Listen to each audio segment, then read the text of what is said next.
இந்த அதிகபட்ச வாக்கு சதவீதம் முதல் தேர்தலிலேயே குறைந்தபட்ச எண்ணிக்கையிலாவது இடங்கள் அப்படிங்கிறது தாவேகாவுக்கு எதிர்பார்த்த ஒன்றா நீங்க கணிச்சிங்களா அதை? இல்லை, அதாவது குறைந்தபட்சம் ஒரு 12-15% எடுக்கிறதுக்கான வாய்ப்புகள் இருக்குன்றது. ஏன்னா அவர் ஒரு பாப்புலர் ஆக்டராக இருக்காரு, ஒரு நல்ல க்ரௌடை வந்து புல் பண்ணுறாரு.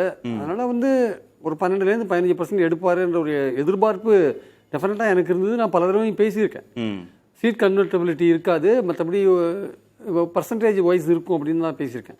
அதனால் அவர் அண்டர் எஸ்டிமேட் பண்ணுறது அப்படி அந்த ஆங்கிளில் கிடையாது. ஆனால் வந்து என்ன நடந்ததுன்னா, அது விஜயகாந்த் வந்தபோது நடக்காத விஷயம் என்னென்னா, விஜயகாந்த் வந்தபோது சோஷியல் மீடியா அவ்வளோ பவர்ஃபுல் கிடையாது.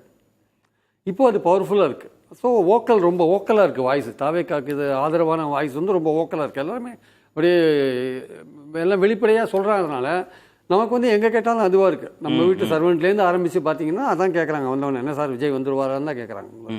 அப்படி தான் கேட்குறாங்க. எங்கள் வீட்டு சர்வெண்ட்டு அப்படி தான் கேட்குறாங்க. அது அப்படி இருக்கும்போது அந்த பேக்ரவுண்டில் அப்படி கேட்கும்போது நமக்கே கொஞ்சம் விஜய்க்கு ஓட்டு போட்டிருக்காங்கன்னு எடுத்துக்கணுமா? ஆமாம், அவங்க விஜய்க்கு தான் ஓட்டு போட போகிறேன் சொல்லிட்டு போயிட்டு எலெக்ஷன் முடிஞ்ச பிறகு சார் விஜய் வந்துடுவாரா சார், 2500 கொடுக்குறேன்னு சொல்லியிருக்காரு சார்னு கேட்குறாங்க.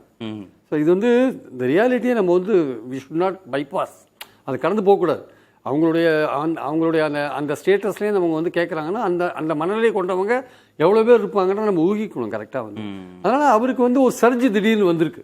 அதுவும் கடைசி ஒரு வாரத்தில் அந்த சர்ஜி வந்திருக்கு. கடைசி ஒரு வாரத்தில் ஒரு திடீர்னு ஒரு பேச்சு வந்து ஒரு சர்ஜி வந்திருக்கு. முன்னாடியெல்லாம் கிடையாது.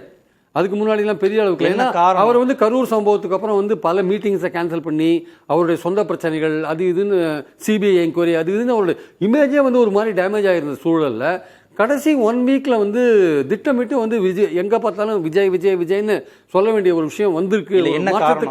மாற்றத்துக்கான நபர் இவர் தானோ, நம்ம கூட ஒரு தடவை பேசினோம்.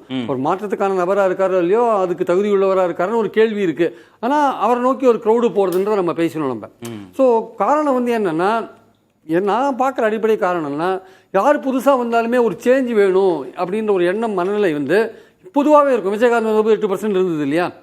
அதே மாதிரி ஒரு மூணாவதாக ஒரு அணி அமைக்கும் போது, இப்போ 2014 ஜெயலலிதா உயிரோடு இருக்கும்போதே பார்லிமெண்ட் எலெக்ஷனில் 3வது அணி அமைஞ்சது. பாஜக விஜயகாந்த் ஒன்று சேர்ந்தாங்க. They got 18%, around 18-19%. அப்போது கிட்டத்தட்ட ஒரு மூணாவதாக ஒரு ஆல்டர்னேட் அதிமுகவுக்கு ஆல்டர்னேட்டாக ஒருத்தர் வரும்போது 24 சொல்கிறீங்க நீங்கள்? 2024 மக்களவைத் மோடி 18-19%. தமிழ்நாட்டை பொறுத்த மட்டும் மோடி இல்லைன்றதை விட இங்க உதயசூரியன் ரெட்டை இலையா அல்லது ரெண்டையும் பிடிக்காதவங்க 3வது அணிக்கு போறாங்களா தான் பாயிண்ட். இல்ல சார், அதுல ஒரு அரித்மெட்டிக் இருந்துச்சுல்ல, மதிமுக விஜயகாந்த் அப்படி எல்லாருமே அதுல இருந்தாங்க. அது ஒரு அரித்மெட்டிக்கோட அவங்க எல்லாம் இப்போ இந்த 2 அணியில திமுக அணி 2 அணியில ஒன்னா இருக்காங்க. இப்போ 3வது ஒருத்தர் வந்திருக்காரு. அந்த விஜய் ஒருத்தர் வந்திருக்கும் போது அவர் பாப்புலர் ஆக்டரா இருக்கும்போது அவருக்கு அந்த 18%ல கொஞ்சம் ஒரு பெரிய போர்ஷன் ஒரு எடுத்துன்னு போவார்ன்றத நான் எதிர்பார்த்தது உண்மை.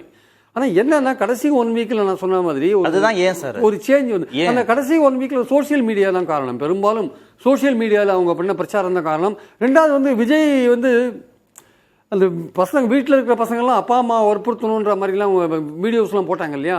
அதெல்லாம் வந்து ஓரளவுக்கு எஃபெக்ட் பண்ணியிருக்கலாம். அது ஏறுறதுக்கு 15% ஏறுறதுக்கான ஒரு எஃபெக்ட் பண்ணியிருக்கலாம். அது ஒரு உத்வேகத்தை கொடுத்துருக்கலாம். இப்போ நீங்கள் வந்து 15 தான் எஸ்டிமேட் பண்ணுறீங்க. நான் அதிகபட்சம் 20 தான் சார். அன்றைக்கி கூட பேசும்போது அதிகபட்சம் 20% எடுக்கிறதுக்கான வாய்ப்புகள் இருக்குது. சீட் கன்வெர்டபிலிட்டி இருக்கா இல்லையான்றது ரொம்ப கேள்விக்குறியான ஒரு விஷயமா தான் நான் பார்க்குறேன். அதனால் வந்து விஜயை பொறுத்த மட்டும் வந்து அவர் வந்து 20% தான் எடுக்கிறதுக்கான வாய்ப்பு. கடைசி ஒரு வாரத்தில் அவருக்கு ஏற்பட்ட அந்த சர்ஜு, அதுக்கப்புறம் தேர்தல் முடிஞ்ச பிறகு அதை வெளிப்படையாக சொல்கிற விஷயங்கள் இருக்குல்ல, அது இதன் காரணமாக தான் நம்ம வந்து விஜய் வந்து ஒரு கணிசமான இடங்களை பெறுவாரா, கணிசமான ஓட்டை பெறுவாரான்னா எது வந்து நமக்கு ஆச்சரியம் கொடுக்கும்னா, இதெல்லாம் தப்புப்பா அவர் 5% வாங்கிட்டாரு வச்சுக்கோங்க, அதுதான் நமக்கு ஆச்சரியத்தை கொடுக்கும். ஆக்சுவலாக வந்து ஐயோ நம்ம ரொம்ப ஓவர் எஸ்டிமேட் பண்ணிட்டோம் போல் இருக்கே அப்படின்ற மாதிரி எண்ணம் வரும்.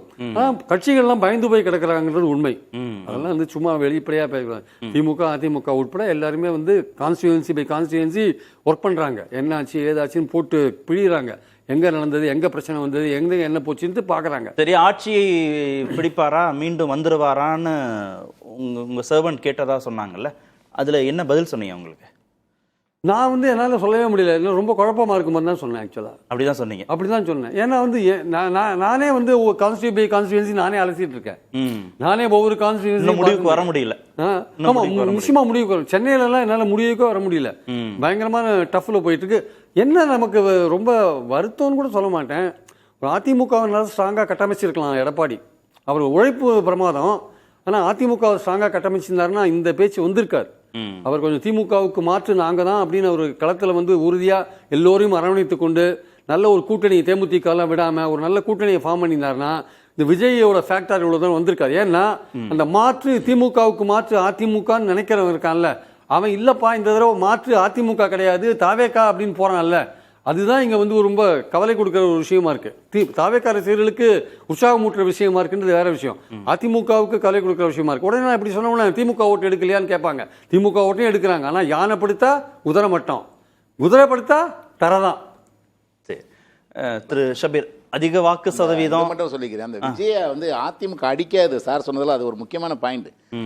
ஏடிஎம்கே வந்து விஜய் அடிக்கவே இல்லை. கிடைக்கும் கடைசி நாள் வந்து அவருக்கு பதில் சொல்ல முடியாத அன்னைக்கு வந்து அடிச்சுட்டு போயிட்டாரு விஜய். இவர் எடப்பாடியை வந்து நீங்க 10 தோல்வி அப்படிலாம் கிண்டல் பண்ணி கூட்டணிக்கு வருவார்னு எதிர்பார்க்கும் போது அடிக்க முடியாது. எடப்பாடி பழனிசாமி வேட்புமனு தாக்கல் பண்ண அந்த ஒரு வாரத்தில் அந்த 10 நாள்ல கூட அவர் விஜயை வந்து அவர் மாற்றே கிடையாது. அதிமுக நாங்க தான் ஸ்ட்ராங்கு, விஜய் ஒரு சாதாரண ஒரு பூச்சாண்டி இல்ல பல பேர் சொல்ற மாதிரி மண் குதிரை இந்த மாதிரிலாம் விமர்சனங்களை வந்து பண்ணிட்டு போயிருக்கலாம். இல்ல அந்த 30 நாள்ல அதை பொசிஷன் பண்ணியிருந்தா கூட சிச்சுவேஷன் மாறி இருக்கும்னு நினைக்கிறேன். கொஞ்சம் இல்லடா சரியா வராது போல இருக்குன்னு ஏதோ சில வாக்குகள் மாறும்ல. இவரே அமைதியா போற மாதிரி விஜயை வந்து பண்ற மாதிரி போதனால திரு எடப்பாடி பழனிசாமி இன்னும் பண்ணியிருந்தா இந்த அளவுக்கு வந்து விஜய் அட்டாக் பண்ணி அவரோட கூட்டணியை ஒரே ஒரு வார்த்தை, தேர்தல் முடிஞ்ச பிறகு தெரியும். இல்ல கொஞ்சம் திமுக அட்டாக் பண்ணிருக்கலாமே யோசிப்பாங்க. சரி, திமுக விஜய் பண்ணிருக்கலாமே, தவறு பண்ணல. ரெண்டு கட்சியுமே பேசும்போது நம்ம அதை சேர்த்து தான் பேச வேண்டியது இருக்கு.